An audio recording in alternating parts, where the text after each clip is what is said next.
What is up, everybody? I am Get Flanked, back with another Operation Void Edge video on the Ubisoft channel. This is actually the second video in a series. The first one was all about the organ rework. It'll be linked in the top right hand corner of the screen right now. If you haven't seen it yet, make sure you go back and check that out once you watch this one.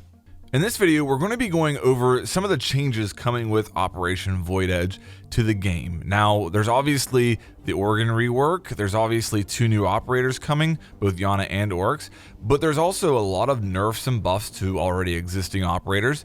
There are changes to the core mechanics within the game, and that's all the stuff we're going to be going over in today's video. The idea here is to allow you to not only know what all is being changed, but also how it could possibly affect your gameplay. With that out of the way, let's go ahead and jump right into 5 changes coming with Operation Void Edge. Okay, the first big change that you need to be aware of in Operation Void Edge is what they've actually done with the drones. And this is huge because it's going to affect every single player in the game. It doesn't matter what operators you like to play or what your playstyle is, this is going to affect you. So a couple different ways they've changed the way you interact with your drones. First of all, your drone is now going to spawn near where you select for your operator to spawn. So that's a big change and a very welcome change. Your drone will be in the vicinity of where your operator is going to spawn, so you can drone out ahead of that area. So that's a big change. The next thing is that you now have an option to stay on the drone after the prep phase has ended automatically without having to switch back to it.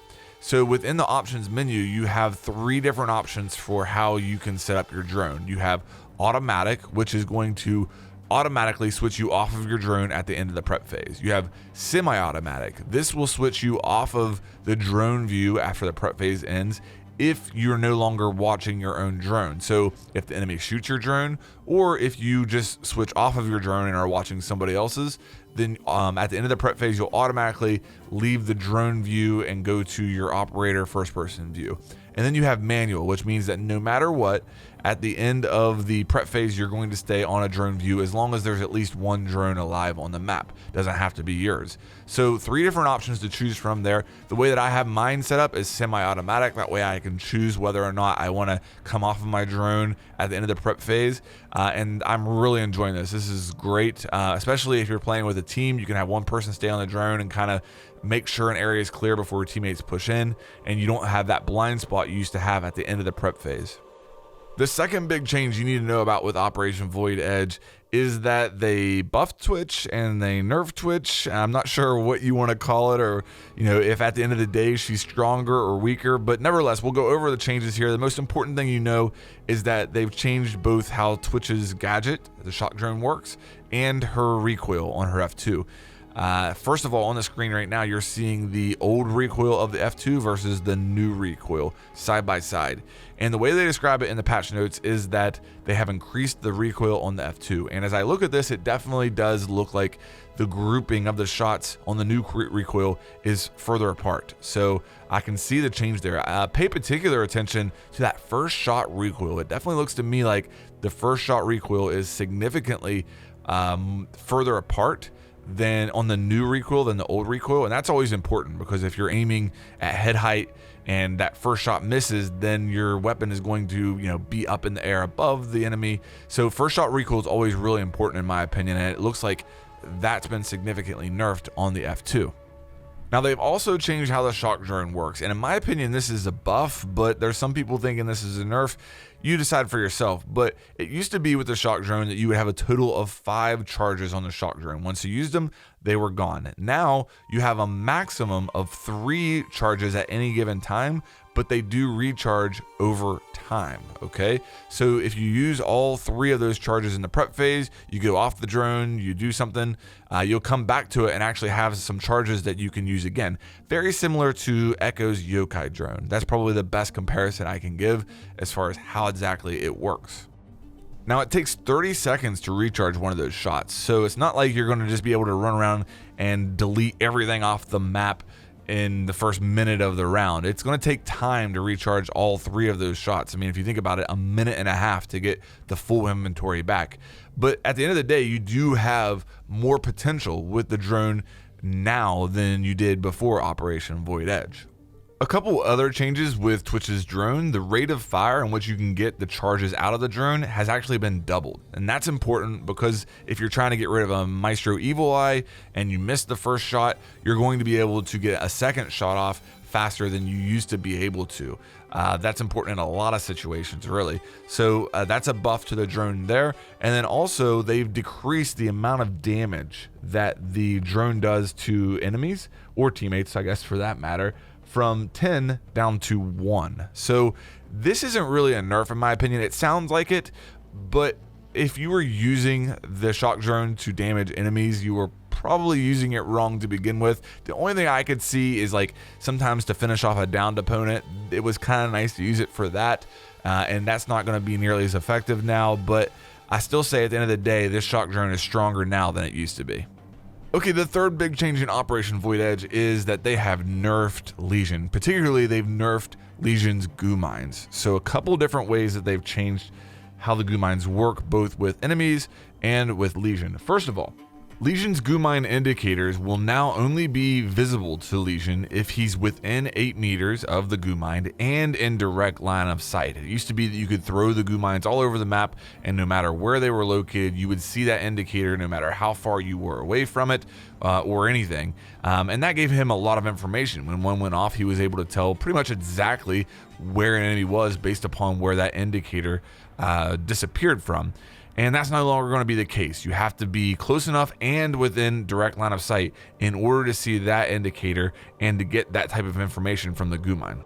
The second change to the goo mine is that they've removed the initial damage that a goo mine does as soon as you step on it. And they've also changed the amount of damage that a goo mine deals to an enemy each tick that is left in. So it used to be with the old goo mine before this season, if you step on it, as soon as you step on it, you get dealt 10 damage. And if you left it in, it would do 4 damage each tick that you left it in over time. Now, if you step on a goo mine, it will not do any initial damage, but it will do 6 damage each tick that it's left in.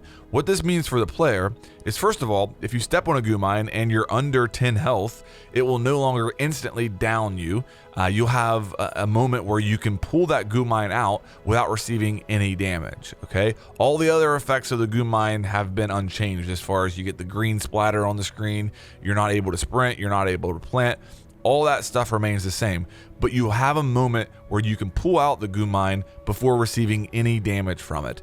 If you leave it in, however, it will do 2 more damage each tick left in. That's the important thing to remember. And again, I kind of demonstrated the gameplay ramifications there as far as it not being an instant down anymore. That's one thing, but also if you step on a goo mine in your full health, you'll now have a moment where you can kind of hold an angle and prep for somebody who may be peeking based off of the sound of you hitting that goo mine, and you don't have to pull it out instantly anymore, because it's going to take significantly longer to catch up to the amount of damage that you would have taken from the old goo mines. So a couple different ways that that's going to affect gameplay there. Really good change in my opinion. Last thing to say about the changes to the goo mine is that down but not out players will trigger goo mines but not take any damage from it. Again, it used to be that if you were down but not out and you were scooting across the floor and hit a goo mine, it would finish you off, but that's not the case anymore. You, as a down but not out player, will set it off but not take any damage. This is important to know because of frost. If you jump into a window now and you end up in a frost trap and there's a goo mine right beside it, you'll set the goo mine off but not be instantly killed, and that's a big change to the way it used to be. So a lot of changes there with the goo mine. Just make sure you're aware of how all those interactions work now.